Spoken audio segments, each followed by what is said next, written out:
Mom is mad. Robert's room is messy.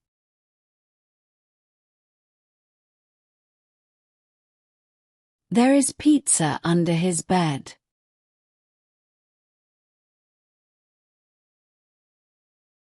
There is glue on the wall.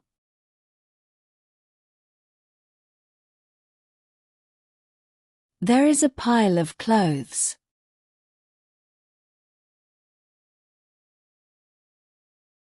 There are toys on the floor.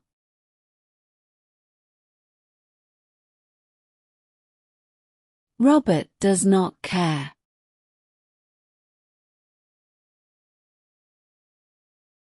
He watches a television show.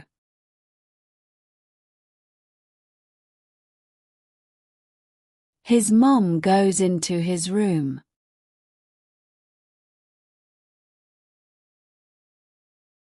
She turns off the television.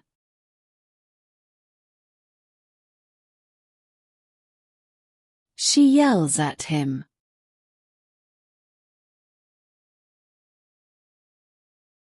He starts to clean his room.